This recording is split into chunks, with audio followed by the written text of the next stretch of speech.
माँ जी जल्दी चलिए, देखिए आपके घर के बाहर एम्बुलेंस आई है। गायत्री भागती हुई दरवाजे पर आती है। तभी उसकी बहू चांदनी को एम्बुलेंस से बाहर लाया जाता है। हे भगवान, ये मेरी बहू को क्या हो गया? एक्सीडेंट हो गया माँ जी। अरे लेकिन ये कैसा एक्सीडेंट है? चोट तो कहीं नजर नहीं आ रही। अरे माँ जी, दिमाग में अंदरूनी चोट लगी है और ये अपनी याददाश्त खो बैठी है। हैं? मेरी बहू याददाश्त खो बैठी है, अब क्या होगा? अब फिक्र मत करिए, बस इनका अच्छे तरीके से ख्याल रखिए। मैंने दवाइयाँ दे दी हैं, अब मैं चलता हूँ। अगले दिन। अब तेरी तबीयत कैसी है बहू? बहू? किसकी बहू? हम भैरवगढ़ के ठाकुर विक्रम सिंह की बेटी रूपवती हैं।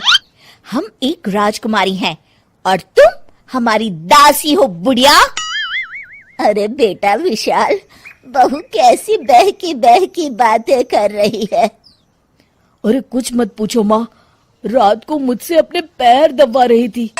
सर पर चोट लगने की वजह से इसका दिमाग पूरी तरह खराब हो गया है और ये अपने आप को राजकुमारी समझ रही है। तभी वहां चांदनी आ जाती है।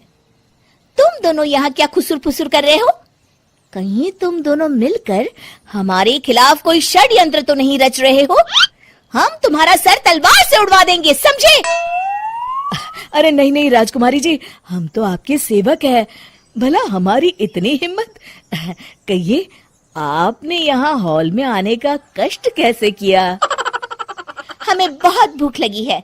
ए दासी, जल्दी से हमारे लिए भोजन का प्रबंध करो। आज हम शाही कबाब खाएंगे। विशाल अपनी माँ को चांदनी की बात मानने के लिए इशारा करता है। ठीक है राजकुमारी जी, मैं अभी आपके लिए भोजन लेकर आती हूँ।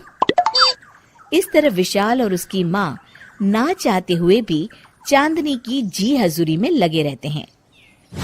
लाओ माँ, जल्दी से मेरा टिफिन दो, मुझे देर हो रही है। अरे ठहर जा, जरा दम तो लेने दे मुझे। सारे घर का काम मुझे अकेली को करना पड़ता है। तेरी बीवी तो राजकुमारी बनी बैठी है, सारा दिन हुक्म चलाती रहती है। अरे माँ, मेरा भी तो यही हाल है। फिलहाल तुम मेरा टिफिन दे दो, मैं चला। रुको, कहाँ जा रहे हो? अरे मर गया रे, ये कहाँ से आ धमकी? आज हमारा जुहू चौपाटी घूमने का मूड है और हमें अपने लिए नई साड़ियाँ भी खरीदनी है। चलो जल्दी से अपना वाहन निकालो और हमें ले चलो। अरे अब तो मैं गया काम से। अगर आज मैं वक्त पे ऑफिस नहीं पहुंचा तो मेरा बॉस मुझे नौकरी से निकाल देगा। मरता क्या न करता। आखिरकार विशाल चांदनी को घुमाने ले जाता है और चांदनी अपने लिए ढेर सारी शॉपिंग भी करती है। ए दासी, टीवी पर कपिल शर्मा के आने का समय हो गया है, जल्दी से टीवी शुरू करो। अरे वाह, कपिल शर्मा तुझे याद है, बाकी कुछ याद नहीं। बहू तू तो बड़ी चालू लगती है, अपने फायदे की हर चीज तुझे याद रहती है। मैं तो तेरी इस अजीब बीमारी से परेशान हो गई हूँ। अगले दिन। अरे डॉक्टर साहब, आप इतने दिन से मेरी बहू का इलाज कर रहे हैं, लेकिन उसकी बीमारी तो सुधरने के बजाय और बढ़ती जा रही है। अरे माँ जी, ये दिमागी बीमारी है। बेचारी की याददाश्त चली गई है, वापस आने में थोड़ा वक्त तो लगेगा ही ना। गायत्री डॉक्टर से बात कर ही रही होती है कि तभी उसकी पुरानी सहेली शीला वहां आ जाती है। शीला को देख अचानक डॉक्टर घबरा जाते हैं। अच्छा माँ जी, मुझे एक मरीज को अर्जेंट देखने जाना है, मैं चलता हूँ। ये कौन था? अरे अब क्या बताऊं शीला, एक एक्सीडेंट भी मेरी बहू की याददाश्त चली गई है। ये डॉक्टर उसका इलाज कर रहा है। ये डॉक्टर कब से बन गया? अरे ये तो चमन पान वाले का लड़का है, सारा दिन नौटंकी करता रहता है। अच्छा तो ये बात है, अब मैं समझी।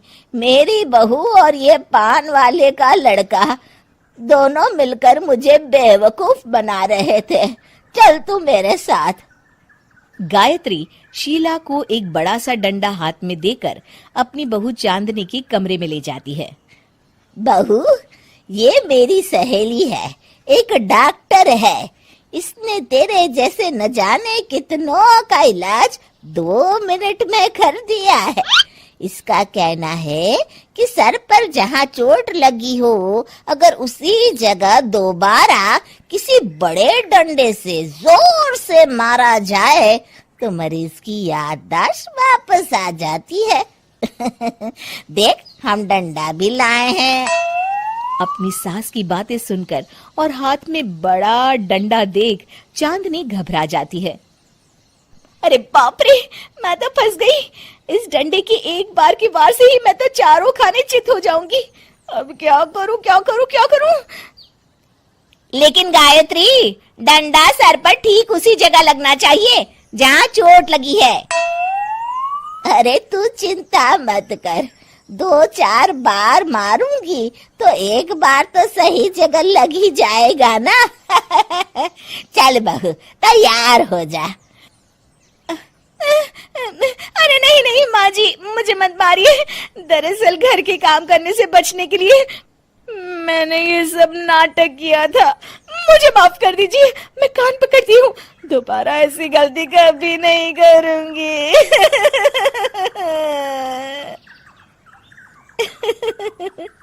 क्यों दोस्तों, कहानी कैसी लगी हमें जरूर बताइएगा।